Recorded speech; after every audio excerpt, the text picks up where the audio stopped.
नमस्कार दोस्तों, मैं के आपके सामने फिर हाजिर हुआ हूं चुनावी दंगल के एक नए एपिसोड के साथ। तो आइए शुरू करते हैं चुनावी दंगल का नया एपिसोड। राजस्थान की राजधानी जयपुर से करीब 100 किलोमीटर दूर टोंक शहर मौजूद है। यह एक विधानसभा सीट है जिसे टोंक विधानसभा सीट के तौर पर भी जाना जाता है। 2018 में जब राज्य में विधानसभा चुनाव हुए तो यह सीट काफी मशहूर हो गई थी। इसकी वजह यह थी कि यहां से कांग्रेस के CM in waiting Sachin Pilot जीतकर विधायक बने। टोंक विधानसभा एक बार फिर चर्चा का विषय बनी हुई है, लेकिन इसकी वजह ये सिर्फ सचिन पायलट से जुड़ी नहीं है। आइए जानते हैं क्या है और भी वजहें। दरअसल टोंक विधानसभा की चर्चा की वजह बने हैं बीजेपी और असदुद्दीन ओवैसी। राजस्थान विधानसभा चुनाव में असदुद्दीन ओवैसी अपनी पार्टी AIMIM के साथ कूद गए हैं। यहां पहले से ही कांग्रेस बनाम बीजेपी था और अब ओवैसी भी कहीं ना कहीं राज्य में कुछ सीटें हासिल करना चाहते हैं। ओवैसी की वजह से पैदा हुई हलचल का असर सचिन पायलट पर भी पड़ने वाला है, क्योंकि टोंक में मुस्लिम आबादी अच्छी खासी है।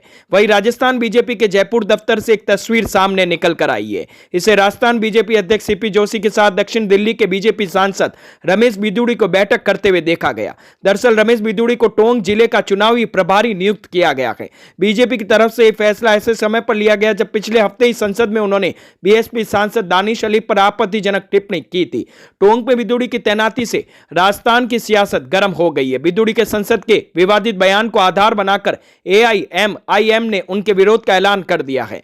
विवादों में आने के बावजूद बीजेपी टोंक में बिदूड़ी की सियासी डिप्लॉयमेंट कर रही है, तो इसके बड़े चुनावी मायने भी है। टोंक में करीब 2 लाख वोटर है। इस विधानसभा सीट पर करीब आधे वोटर मुस्लिम और गुज्जर समुदाय से है। साल 2018 में हुए राजस्थान विधानसभा चुनाव में सचिन पायलट को टोंक विधानसभा सीट पर 1,09,000 वोट मिले। यहां से बीजेपी ने यूनिस खान को टिकट दिया था, जो सिर्फ 54,841 वोट ही हासिल कर पाए। पायलट भले ही गुज्जर समुदाय से आते हो, लेकिन मुस्लिम वोटरों ने भी जमकर उनके पक्ष में वोट किया था और यही वजह रही थी कि मुस्लिम बहुल सीट पर बीजेपी का मुस्लिम उम्मीदवार भी हार गया था। बीजेपी ने बेहद सोची समझी रणनीति के तहत बिदूड़ी को राजस्थान भेजा है। रमेश बिदूड़ी गुज्जर समुदाय से आते हैं। टोंक समुदाय राजस्थान की करीब 40 सीटों पर गुज्जर समुदाय नतीजों को प्रभावित करने की क्षमता रखता है। बिदूड़ी को जिम्मेदारी सौंपकर बीजेपी एक तीर से 2 निशाने साधने की फिराक में है। एक तरफ गुज्जर वोटरों की सियासी संदेश दे रही है, तो दूसरी तरफ पायलट के किले में सेंध लगाने की कोशिश है। हालांकि कांग्रेस टोंक में बिदूड़ी की चुनौती को नकार रही है। टोंक में बीजेपी गुज्जर वोटरों को साधने में लगी है, तो मुस्लिम वोटरों पर ओवैसी की पार्टी की नजर है। 2 दिन पहले ही हैदराबाद से सांसद असदुद्दीन ओवैसी ने ऐलान किया था कि AIMIM राजस्थान में चुनाव लड़ेगी। राजस्थान में जिन 40 सीटों पर ओवैसी की नजर है, उनमें टोंक भी शामिल है। माना जा रहा है राजस्थान AIMIM के महासचिव कासिफ जुबेरी टोंक से चुनाव लड़ सकते हैं।